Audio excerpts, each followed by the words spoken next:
So yun mga boss, mayroon lang akong share. Bali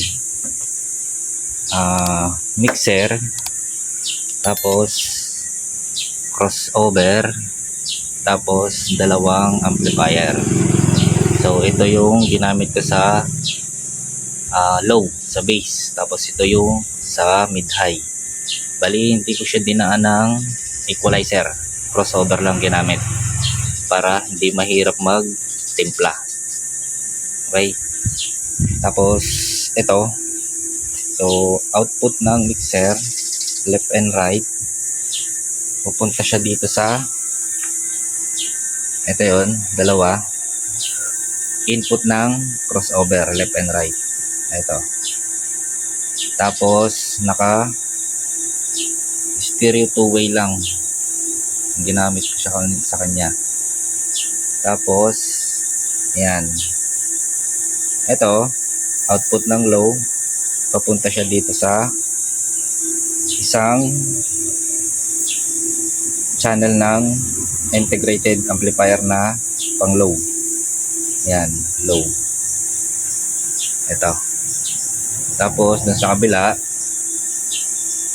low din. Yan. Yung isang channel papunta rin dito sa low. Ito naman.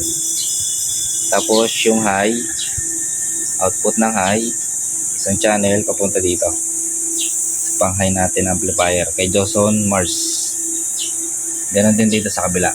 Yan.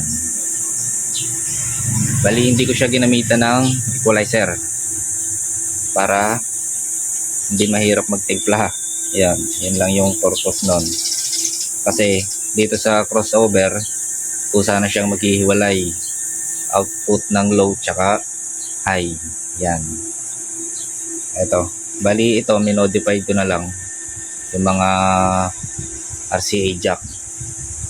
Pag ganito kasi yung amplifier nyo integrated lang, bali pag ganito yung ginamit, ayan yung ganito, both left and right siya. Kaso yung isang RCA nito hindi gagana, isa lang yung gagana dito. Ayan. Kaya minodified ko na lang, ako na lang yung gumawa nito. So hinanap ko yung pinaka output na lumalabas, malin man dun sa left and right, tapos yun dun ko po siya kinonect dito. Yan. Tapos dito naka stereo siya, mono, stereo two-way pala, stereo two-way. Naka click tong isang ito. Yan. Bali kung gusto nyo, kasi pagka ganito yung amplifier nyo, hindi siya power amp, hindi kayo makakagamit ng ganito, ng ganitong XLR, kasi RCA yung output. Yan. Tapos ito, nag-ano na lang ako ng output audio, papunta naman siya dito para yun dito sa isang speaker. Ito. Bali ito lang yung mapagaganahin ko sa kanya, itong dalawa, tsaka ito yung mid-high natin. Yan. Pag ganito kasing setup, mas madaling mag-tone kumpara sa may equalizer. Kung nahihirapan kayo magtimpla sa equalizer, ganito na lang yung gawin nyo.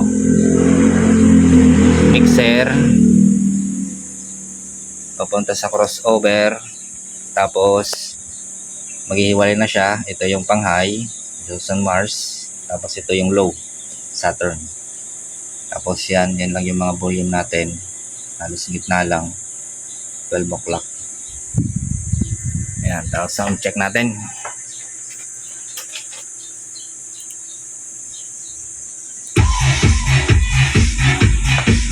Ayan, ito lang yung volume natin. Ayan o.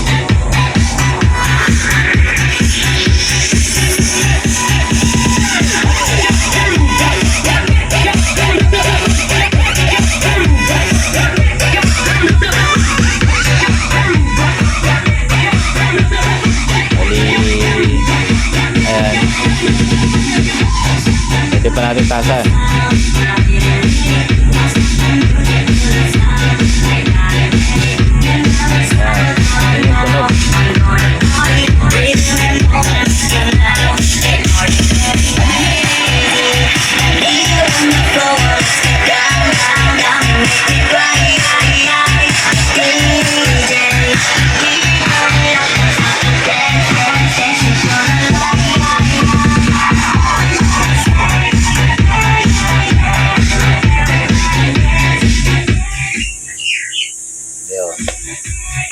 mas maganda kasi dito ka lang magpipihit-pihit.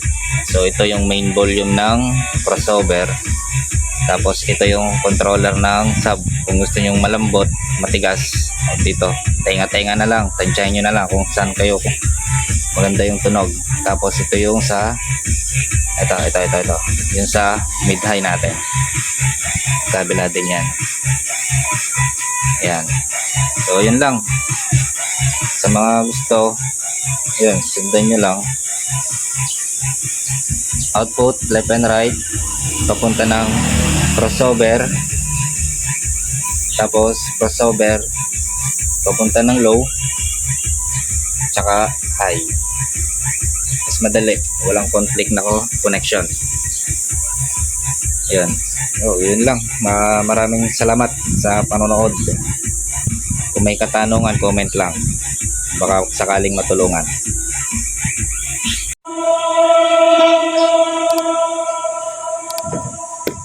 Preparing and initiating base test.